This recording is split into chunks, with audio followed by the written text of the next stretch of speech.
Iglitare është një sulmues i mirëfillt, kjo duket, fizik, konkret, me këmbët në tokë, i mbështetur fort në histori. Ai është rritur në Shqipëri duke mbështetur Milanin e madh dhe kur flet për skuadrën që ka në mendje, u referohet vazhdimisht vlerave të klubit, nga aty ku dëshiron ta nisë. Ka luajtur me Roberto Baggio'n dhe Pep Guardiolën dhe e di që kampionët në një dhomë zhveshjeje bëjnë diferencën dhe për këtë arsye veprimi i tij i parë si drejtor sportiv ka qenë të marrë Luka Modric, një fitues i topit të artë.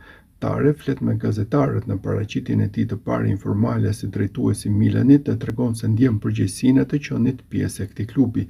Ai falenderon tërë klubin për mikpritjen dhe thotë: "Historia e lavdishme e Milanit më jep një përgjegjësi të madhe për të dhënë maksimumin dhe për të kontribuar në kthimin e klubit atje ku e meriton, në majat e futbollit italian dhe europian."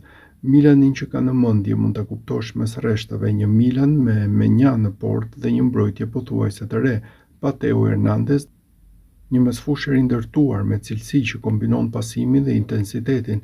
Sulmi do të nisë nga Leao dhe një numër 9 i ri që aktualisht nuk do të jetë Vlahovic dhe Askean, të cilët janë larg nga profili teknik dhe ekonomik që klubi kërkon në merkato.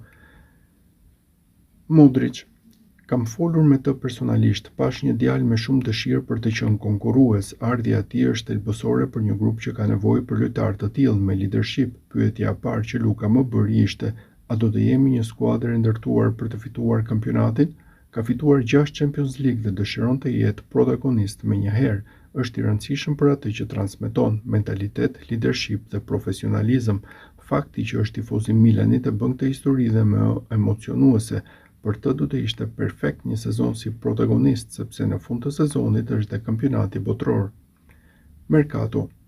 Pozicioni më i rëndësishëm është numri 6, mesfushori para mbrojtjes. Më pas do të rregullojmë pjesën tjetër.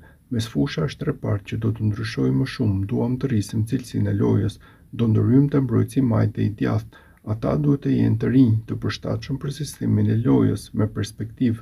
Nëse do kemi largime në mbrojtje, do të bëjmë një blerje edhe në qendër. Në sulm, nëse largohet ndonjë ansor, parashikojmë të marrim 1 ose 2 lojtarë. Përveç Modricit, mund të marrim dhe 1 ose 2 lojtarë me përvojë, pastaj të rinj me potencial. Sulmuesi. Po kërkojmë një lojtar për ta vënë në konkurrencë me Jimenez, tek i cili kemi besim maksimal.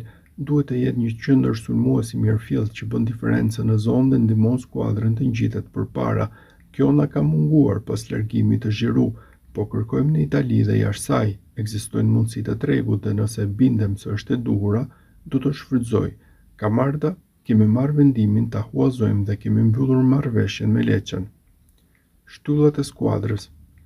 Menja nuk largohet, do të luajë me Milanin edhe sezonin tjetër. Mendoj se Leao është një kampion i vërtet, janë të pak lojtarët në futboll që vendosin vetëm ndeshjen.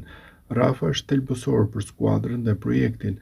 Unë dhe trajneri kemi folur me të, ishte një surprizë e bukur, është një djalë shumë konkurrues, pyetjet e tij kishin të bënin me përforcimin e skuadrës, nuk ka treguar ende gjithçka që mundet, për të gjithsesi nuk kemi marrë ende oferta. Theo Hernandez.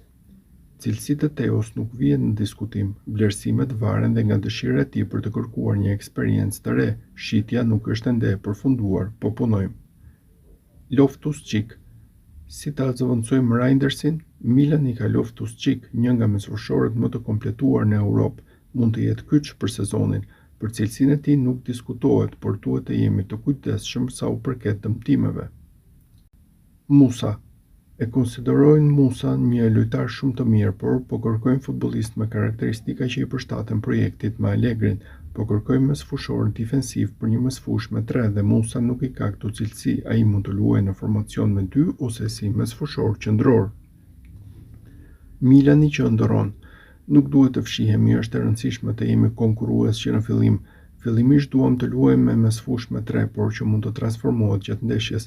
Skuadra duhet të jetë kompakte, të dominojë ndeshjet, të ketë lojtarë me sotërim të mirë të topit. Një mesfushor defensiv si Modric që ngre ndjeshëm nivelin teknik të skuadrës që ishte tashmë i mirë. Kampionati mund të na japë kënaqësi të mëdha, duhet të jemi protagonistë që në fillim dhe të transmetojmë entuziazëm te tifozët. Vlerat. E kam pritur me shumë entuziazëm këtë mundësi të punoj për një klub me një histori kaq të lavdishme. Kam realizuar një ëndër të punoj në klubin që kam mbështetur që fëmijë. Më pëlqen shumë ndjesia e përkatësisë dhe përpiqem ta transmetoj atë. Duhet të sjellim lojtarë që e ndjejnë dhe përfaqësojnë historinë e Milanit, tha ndër të tjera drejtori sportiv i Iglitare.